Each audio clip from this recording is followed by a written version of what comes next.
പറയാ തൊലിയില്ല. ഞാൻ വീട്ടിൽ നിന്ന് പുറത്തിറങ്ങിയിട്ടില്ല. ഒരു പെൺപിള്ളാരെ സംബന്ധിച്ച് നമ്മുടെ മുഖം അങ്ങനെ ആവുമ്പോൾ നമുക്ക് ഭയങ്കര ദുഃഖമല്ലേ. ഹലോ കൂട്ടുകാരെ, എല്ലാവർക്കും നമ്മളുടെ പുതിയൊരു വീഡിയോയിലേക്ക് ഒരിക്കൽ കൂടി സ്വാഗതം. ഞാനിപ്പോ വന്നത്, നിങ്ങൾ എന്തായാലും എന്റെ തമ്പനയിലും ഫോട്ടോസൊക്കെ ഒന്ന് കണ്ടു കാണുമല്ലോ അല്ലേ. അപ്പൊ 2024 എനിക്ക് സംഭവിച്ച ഒരു വലിയ ദുരന്തത്തിനെ പറ്റിയാണ് കേട്ടോ. അപ്പൊ നിങ്ങൾ ചോദിക്കുമ്പോൾ ഇതൊരു വലിയ ദുരന്തമാണോ എന്ന് ചോദിക്കും. പക്ഷെ എന്നെ സംബന്ധിച്ച് ഞാൻ അനുഭവിച്ച വേദനകളൊക്കെ വെച്ച് നോക്കി എനിക്കത് വലിയൊരു ദുരന്തമാണ് കേട്ടോ. അപ്പൊ ഇന്ന് നമ്മുടെ യൂട്യൂബ് ഷോർട്സിനകത്ത് ഞാൻ ആ ഒരു വീഡിയോ അപ്ലോഡ് ചെയ്തിട്ടുണ്ടായിരുന്നു. പിന്നെ എൻ്റെ ഇൻസ്റ്റാഗ്രാം രാജലക്ഷ്മി വിഷ്ണു ഒഫീഷ്യൽ എന്ന് പറഞ്ഞ എൻ്റെ ഇൻസ്റ്റാഗ്രാം ഐഡിക്കകത്ത് ഞാൻ ഇന്നലെ ഒന്ന് പോസ്റ്റ് ചെയ്തിട്ടുണ്ടായിരുന്നു കേട്ടോ. അപ്പൊ പോസ്റ്റ് ചെയ്തപ്പോൾ എനിക്ക് ഒരുപാട് കൂട്ടുകാരാണ് മെസ്സേജ് അയച്ചത് എന്ത് പറ്റിയെന്ന്. അപ്പൊ അതിന് മുകളിൽ ഞാൻ ക്യാപ്ഷൻ വിശദമായിട്ട് കൊടുത്തിട്ടുണ്ടായിരുന്നു 2024 പറ്റിയതാണെന്നൊക്കെ പറഞ്ഞു. പക്ഷെ ആരും ക്യാപ്ഷൻ ഒന്നും വായിക്കാറില്ലല്ലോ അല്ലേ. അത് നമ്മളുടെ ഒരു സ്വഭാവമാണല്ലോ. ഓക്കെ, അപ്പം എന്തോ സംഭവിച്ചെന്ന് ചോദിച്ചാല്, ഇപ്പം 2024 സംഭവിച്ചത്. ഇപ്പം വർഷം 2026 ആയല്ലോ അല്ലേ. അപ്പോഴ് ഒരു ദിവസം എനിക്ക് നല്ല പനിയായിരുന്നു കേട്ടോ. പനിയൊക്കെ ഉള്ള ഒരു ദിവസം എനിക്ക് നമ്മുടെ കൊല്ലം ജില്ലയിലെ NS ഹോസ്പിറ്റലിലാണ്. നമ്മൾ പനിയോ എന്ത് കാര്യങ്ങൾ വന്നാലും ഞാൻ കുഞ്ഞുനാൾ മുതലേ NS ഹോസ്പിറ്റലിലാണ് പോകുന്നത്. അപ്പൊ NSലേക്ക് പോകാൻ വേണ്ടിയിട്ട് ഞാനാണെങ്കിൽ ഫുൾ ബ്ലാക്ക്, എനിക്കൊരു കുർത്തിയുണ്ട്, ബ്ലാക്ക് കളർ ഡ്രസ്സും റെഡ് കളർ ഡ്രസ്സും ഒക്കെ എനിക്ക് ഭയങ്കര ഇഷ്ടമാണ് കേട്ടോ. അപ്പം ആ ഒരു ബ്ലാക്ക് കളർ കുർത്തിയും ഒക്കെ ഇട്ട് അന്ന് ഞാൻ മാസ്ക് അങ്ങനെ അധികം ഞാൻ മാറ്റിയിട്ടില്ലായിരുന്നു. നല്ല വെയിലും ഒക്കെ ഉള്ളൊരു സമയമായിരുന്നു കേട്ടോ. അതുകൊണ്ട് വെയിലെന്ന് പറഞ്ഞാൽ കഠിനമായ ചൂടുള്ള ഒരു സമയമായിരുന്നു. എല്ലാവർക്കും മുതുകത്തൊക്കെ സൂര്യതാപം ഏറ്റു എന്നൊക്കെ പറഞ്ഞ് നിരവധി വാർത്തകളൊക്കെ വരുന്നൊരു സമയം തന്നെയായിരുന്നു അത് കേട്ടോ.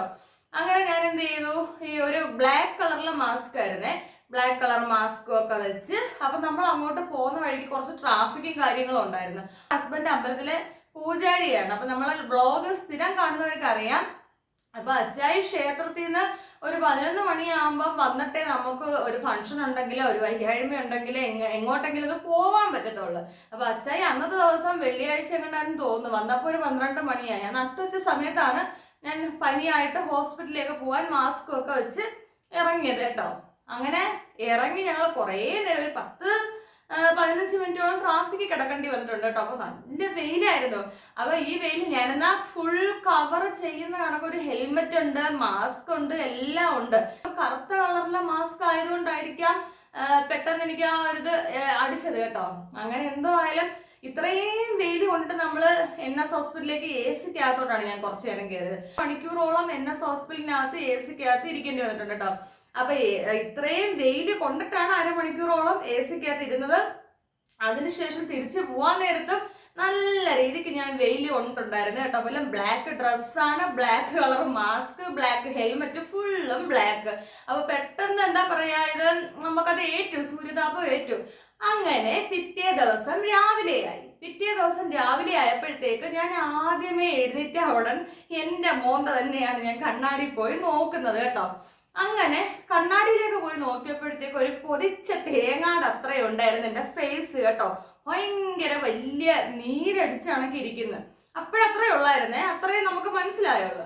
അങ്ങനെ ഒരു 10 മണി കുറച്ചും കൂടെ ഒക്കെ അങ്ങോട്ട് വന്നപ്പോഴത്തേക്ക് മുഖത്ത് എന്താ പറയല, വെള്ള കുമിളകൾ പോലെ ഒരുപാട്, അതായത് കുറച്ച് തേങ്ങയുടെ പീരകളൊക്കെ എടുത്ത് നമ്മുടെ ഇവിടെ എല്ലാം കൂടെ വെച്ച് എങ്ങനെ ഇരിക്കും അതുപോലെ ഒരു സാധനം പൊങ്ങി വരുന്നത് കേട്ടോ. ഞാനാണെങ്കിൽ ഫേസ് വാഷ് ഒക്കെ ഇട്ട് നല്ല അടിപൊളിയായിട്ട് മുഖം അങ്ങോട്ട് തേച്ച് കഴിയുകയും ചെയ്ത്. അങ്ങനെ അങ്ങോട്ട് നോക്കിയപ്പോഴത്തേക്ക് വെള്ള കുമിളകൾ പോലെ ഒരു സാധനം ഇങ്ങനെ പൊങ്ങി വരുവാ ഫേസിലൊക്കെ. അപ്പൊ അയ്യോ, ഞാൻ പെട്ടെന്ന് എനിക്ക് നീറുകയും ചെയ്യുന്നു.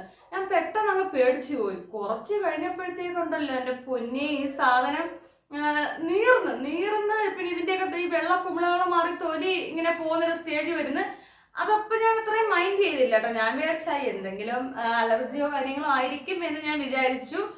പിന്നെ ഞാൻ പിറ്റേ ദിവസം രാവിലെ എഴുന്നേറ്റപ്പോഴത്തെ എൻ്റെ പൊന്നു കൂട്ടുകാരെ, എന്നതാ ഈ സൈഡിലൊന്നും എന്താ എനിക്ക് പറയാ, തൊലിയില്ല.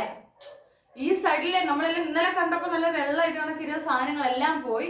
കണ്ട എൻ്റെ നമ്മുടെ മൂക്കിന്റെ താഴെ തൊട്ട് ഞാൻ ഈ കാണിക്കുന്ന ഇങ്ങനെ റൗണ്ടില് തൊലിയില്ല. പിന്നെ എൻ്റെ മൂക്കിന്റെ പുറത്ത്, പിന്നെ എൻ്റെ 2 കണ്ണിന്റെ മേളില്, കണ്ണിന്റെ താഴെ, പിന്നെ കണ്ണിന്റെ നമ്മുടെ ഈ എൻഡ് പോർഷനില് ഇത്രയും സ്ഥലത്ത് ഭയങ്കരമായിട്ട് പൊള്ളി തൊലി പോയി. ചുമന്ന മാംസം കണക്കായിപ്പോയി, ഭയങ്കര നീര്. അങ്ങനെ പെട്ടെന്ന് അച്ചായി നമ്മുടെ അയത്തിലുള്ള നാസർ ഡോക്ടർ ഹോസ്പിറ്റലിലേക്ക് കൊണ്ടുപോയപ്പോഴും ഡോക്ടർ നിതിൻ ഡോക്ടർ കണ്ടിട്ട് പറഞ്ഞു, എടാ സൂര്യ, നീ ഇത്രയും വലിയ പണിയാന്നല്ലേ ഈ കൊച്ചിന്റെ മുഖത്ത് ചെയ്തത്, എന്നാലും നീ ഈ കൊച്ചിനെ ഈ പരുവത്തിലാക്കിയല്ല സൂര്യ എന്നൊക്കെ പറഞ്ഞ ഡോക്ടർ നമുക്കൊരു തമാശ രീതിയിൽ ഡോക്ടർ പക്ഷെ നമ്മളെ ആശ്വസിപ്പിക്കേണ്ട ഡോക്ടർക്ക് എങ്ങനെയെങ്കിലും, അതുകൊണ്ടാണ് കേട്ടോ. അപ്പൊ ആ നല്ലൊരു ഡോക്ടറാണ് നിതിൻ ഡോക്ടർ. അങ്ങനെ എന്തായാലും ഡോക്ടർ പറഞ്ഞു ഇത് സൂര്യതാപം ഏറ്റതാണ്, നല്ല രീതിക്ക് വെള്ളം കുടിക്കുക, ഇനി ഒരാഴ്ചത്തേക്ക് മുഖത്ത് ഫേസ് വാഷ് ആവട്ടെ, പിന്നെ മുഖം നല്ല രീതിയിൽ എന്താ പറയാ നമ്മൾ കൈകൊണ്ട് ഇങ്ങനെ ഉരച്ച് കഴുകിയാവട്ടെ, ഒന്നും ചെയ്യരുത്. ഡോക്ടർ തരുന്ന ഓയിൻമെന്റ് കണ്ടിന്യൂ ഒരു 2-3-4 ആഴ്ച കണ്ടിന്യൂ ആ ഓയിൻമെന്റ് മുടങ്ങാതെ 3 നേരം വെച്ച് കട്ടിക്ക് മുഖത്തങ്ങ് പുതച്ചിട്ടോളാൻ പറഞ്ഞു ഡോക്ടർ കേട്ടോ. ഇത്രയും പിന്നെ തണുത്ത ഫുഡുകൾ ധാരാളം കഴിച്ചോളാനും പറഞ്ഞു. അപ്പൊ അതൊക്കെ പോയി ഞാൻ ഒരാഴ്ച ഞാൻ വീട്ടിൽ നിന്ന് പുറത്തിറങ്ങിയിട്ടില്ല. കാര്യം ആൾക്കാർ കണ്ടാൽ എന്നെ പേടിക്കും, എന്നെ ആൾക്കാർ കണ്ടാൽ പേടിക്കുന്ന രൂപത്തിലായി പോയി എൻ്റെ മോന്ത. എന്തോ ചെയ്യാനാ ഞാൻ, ഒരു പെൺപിള്ളേരെ സംബന്ധിച്ച് നമ്മുടെ മുഖം അങ്ങനെ ആകുമ്പോൾ നമുക്ക് ഭയങ്കര ദുഃഖമല്ലേ. നമ്മൾ ചെറിയൊരു പിമ്പിൾസ് വന്നാലോ എന്തെങ്കിലും വന്നാലോ പെട്ടെന്ന് ടെൻഷൻ ആവുന്ന ആൾക്കാരാ. അപ്പൊ എന്നെ സംബന്ധിച്ച് എനിക്ക് കുഞ്ഞുനാളിലൊക്കെ നല്ല വെളുപ്പുള്ളൊരു വ്യക്തിയായിരുന്നു ഞാൻ മുഖത്ത് കേട്ടോ.